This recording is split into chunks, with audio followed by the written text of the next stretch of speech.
Thank you, Mr. Chairman. Thank you to each of you for your service. Thank you for being here.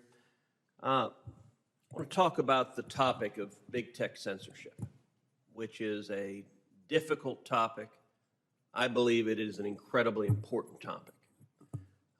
We have been seeing in recent years and recent months and even recent weeks growing assertions of power from big tech to censor, to shadow ban, to silence views with which they disagree.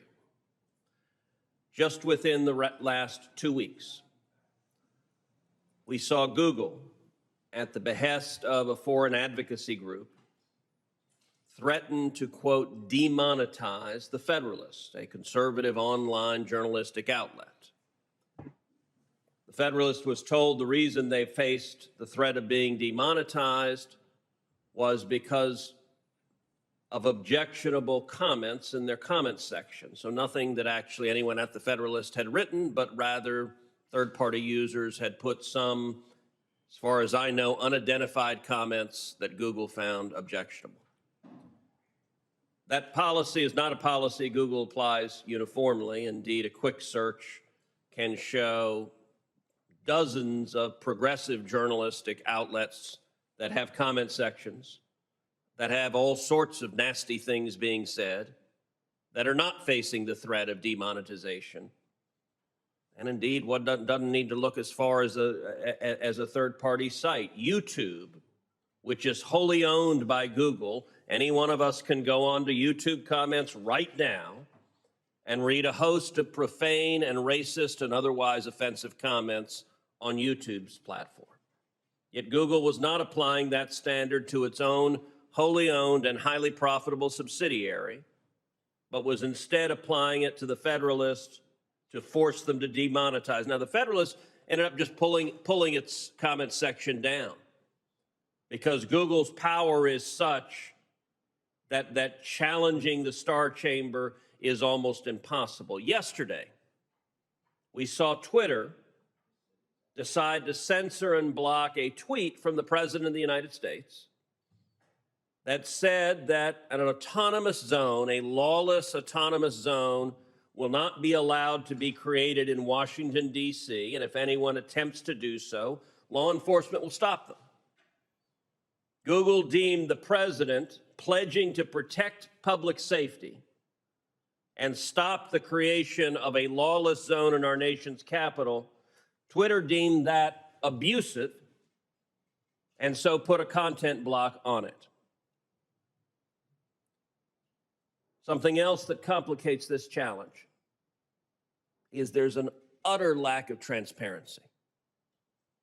If one asks, and I have asked representatives from Google, from Facebook, from Twitter, from YouTube over and over and over again, how many posts are you blocking?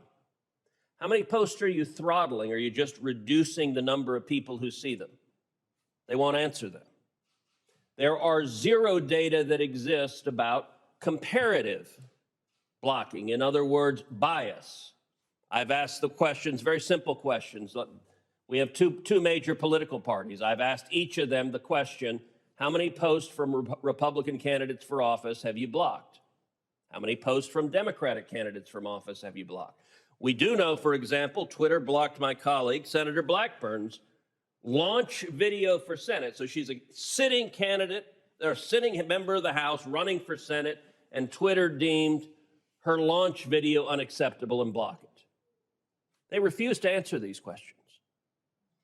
They then respond, well, there are no data showing our bias because the only source of the data is the black box of their internal files. No one else has that information but Google and YouTube and Facebook and Twitter. So much like the individual who kills his parents and then pleads mercy of the court because he's an orphan, the absence of data is their direct creation because they refuse to answer these questions. The FCC has recently been brought directly into this issue with an executive order from the president. I understand from comments earlier that at least some of you have concerns as to the extent of legal authority to address this. This is a topic I've been deeply engaged in a long time, and I will readily admit solving it is complicated. Part of the reason solving it is complicated is because it cuts across so many jurisdictional lines that it doesn't fit neatly into one silo. It doesn't fit neatly into FCC or FTC or DOJ or antitrust or civil division or consumer protection. It cuts across all of those lines. And so I think our federal government is straining to figure out how to address this. I want to start with just a question to each of you. Do you agree that it is a problem that a handful of Silicon Valley billionaires have unfettered power to silence speech with which they disagree, with no transparency and no accountability whatsoever for those decisions? Yes. Well, Senator, what I want to start with is what I agree with you with, the absolute lack of transparency, and also that social media is frustrating. But I think when it comes to the First Amendment, it's there to protect all forms of media from government, not to protect government from all forms of media. I think the executive order has it backwards, but I would understand and support efforts of you, this committee, and Congress to try to revisit this law. But as you said, it is complicated. Yes, I believe the transparency is horrible, and their positions and how they've treated different groups, specifically conservatives, has been absolutely horrible. The Prodigy and CompuServe messaging boards of the day, when Congress passed Section 230, have long since shed their swaddling cloths. They are now corporate behemoths. Twitter, Google, Facebook. They have more power, more control over more speech than any other institution we've ever known in history. This immense concentration of power and the application of it in an arbitrary way is something that those of us in government can't look at and sit on our hands and do nothing. I think that's why you're seeing bipartisan consensus from Senator Blumenthal in the Earn It Act to some words from FTC Commissioner Wilson to take action. I think the status quo is no longer going to hold. I don't think it can hold. I think we have a responsibility at the FCC to take a look at updating Section 230. I think the Federal Trade Commission needs to look at some of the unfair, deceptive business practices, and Attorney General Barr needs to look at some of the competition and antitrust issues at issue. Thank you for the question, Senator. I do agree that this is a cross-sectional issue, that there are a lot of complications and a lot of heavy issues.